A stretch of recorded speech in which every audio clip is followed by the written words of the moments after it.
So I am playing the Quake 2021 remaster created by Night Dive, but more specifically I'm playing the add-on, Quake 64. Now this is a weird add-on because it's not necessarily a direct port of the N64 version, like they didn't just dump the ROM onto the Quake remaster. No, instead it copies the lighting style. I'll just show you. It copies the lighting style and the level design changes it makes, because Quake 64 is different in terms of the level layouts than the PC version. And also, instead of selecting an episode or the difficulty from the portals that you would the PC version, you just have the options here. Let's go medium. And then it just starts up.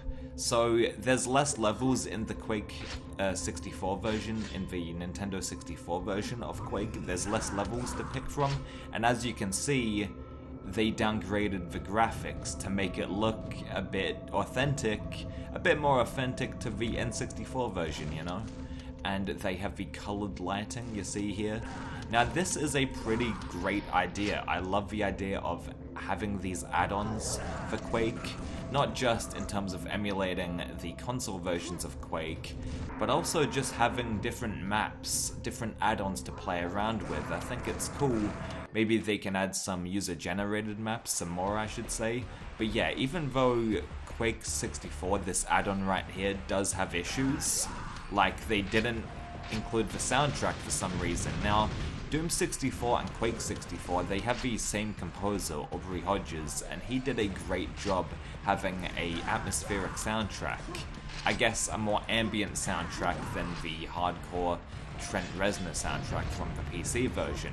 But they didn't include the Aubrey Hodges soundtrack into this add-on, and that would be an easy thing to do. In fact, I believe they did, but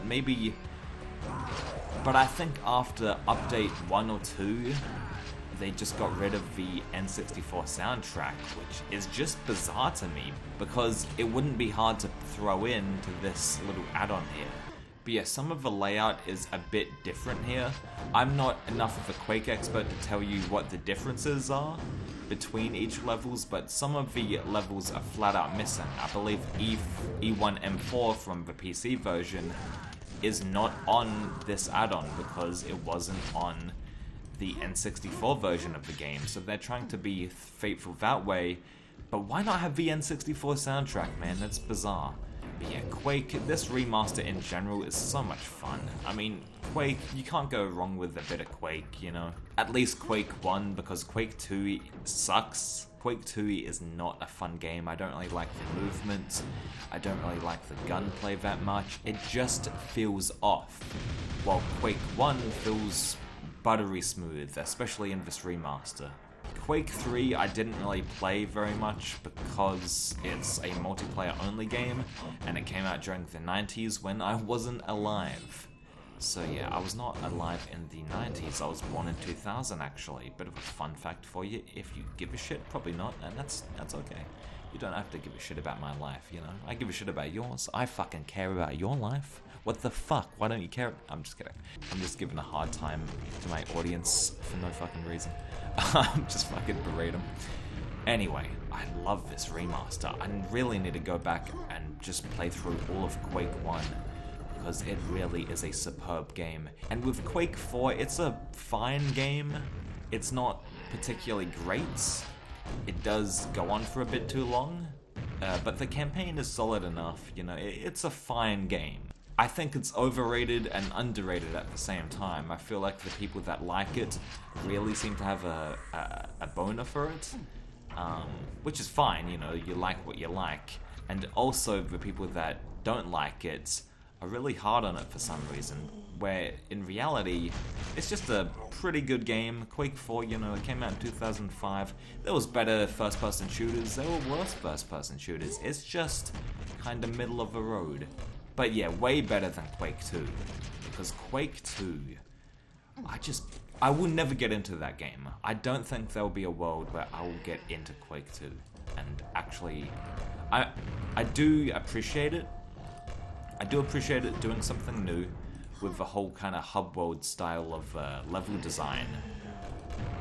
But apart from that, the guns don't really feel responsive. I hate the recoil on certain guns, and the game doesn't feel smooth like this game. But yeah, I don't know what the future holds for this remaster, I really don't. They gave us 2 updates so far, and I thought we were going to get a lot more in that space of time, you know, because they added Horde mode, which is like a pretty involved mode. I thought they would expand that. But yeah, I love how they included the colored lighting and also the textures. They're a little more like low res, and they have that automatically when you open up the remaster, as well as all the level design changes. I think that's a great touch. But yeah, that's pretty much it. I just wanted to play through some Quake 64. Well, more broadly, just some Quake for a bit, you know. It's been a while since I've played Quake. I might do a video, a scripted video, just going over it again, just you revisiting Quake, you know. Because it's Quake, you can talk about it as many times as you want, you know. It never gets boring. Quake 1 at least. Quake 2 sucks. Quake 3 I've never really sat down and really played with like friends in the heyday. And Quake 4, it's good, but there's not too much to say, you know. It's just a game. Quake 4 is a game, but Quake 1 is something truly special. So yeah, I'll see you next time.